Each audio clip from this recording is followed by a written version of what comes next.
All right, so now what we're doing is we're looking at the riffs that Ronnie Montrose plays while Sammy's singing the verse part. He throws in some freestyle riffs in here and there, and we're going to take a look at those. So at part one, we looked at...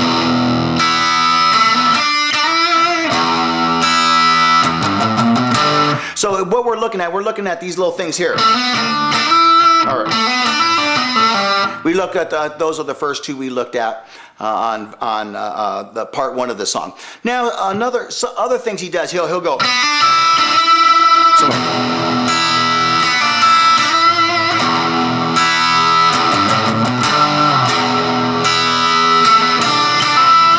So these are just little things. Now, when I played this with a band before, and even though I would stick to those patterns, I wouldn't play those little freestyle riffs in there. I wouldn't play them exactly as Ronnie did. I'd get close and I'd copy them.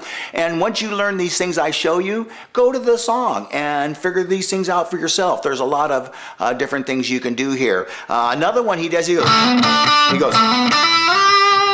and that's created by, you start on your second fret on your third string, and he does two hammers. He goes hammer here, and he goes to the second string, the third and fifth, and he slides up to fret 8. So he goes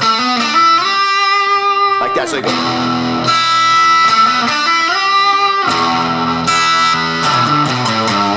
So these are little things that he sticks in. Another one he sticks in is he sticks in little things like that, and this one's created by putting your first finger on string 2 and then bending, string 2, 7th fret, and then he puts his other finger here on string 3, 9th fret, and he bends this up to this note here. So, and that's something else he's going to go to later. We're going to look at it when he goes. So, and he does another one. That one goes. So he does a lot of those kind of little tricks there. Those are great things to do. Adds dynamics to your solo. So let's go ahead now. So what we're going to do now is we're going to look at the chorus now, because you're going to have to play along to the song and find out where all these little riffs and things fits in. But he's always doing this. And after he does the riff, and then he does and does a little riff, and as we looked at in part one. And then so when he plays the chorus, when he sings Rock Candy, it's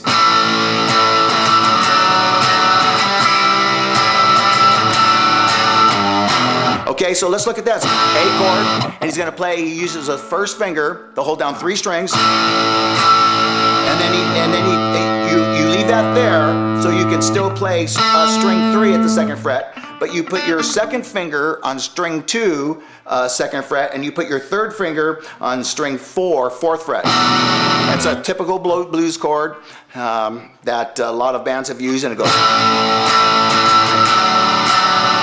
Okay, and then he goes, and then he slides up to this one. And this one is used by putting your little finger is on string 2, 5th fret, and your third finger is on string 4, 5th fret. So once again, it goes like this.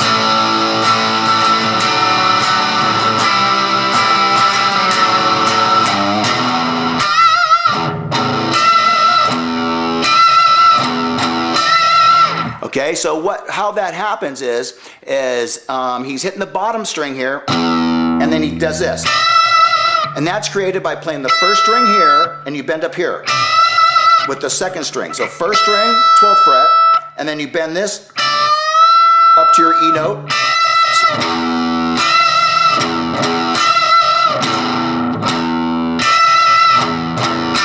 Now, as you noticed there a second ago, I accidentally hit the A note. Don't do that. It's just you just hit the one string.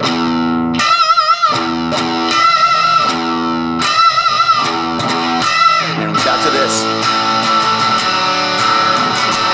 So that's how that's created. In between the verse parts there, he goes into this.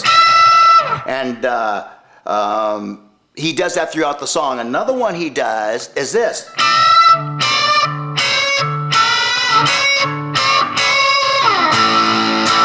Okay, and that's done by bending. So you use your first finger on the 12th fret again, and then you slide down to the 10th fret with first finger, 9th fret.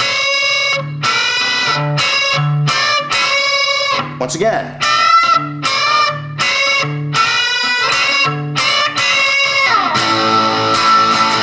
I'm going to show you the whole thing now.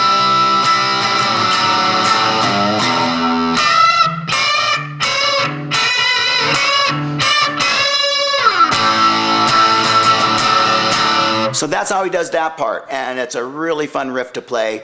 So there's part 2. Definitely go to the song, play along to the song, and you'll see all these things will fit into place.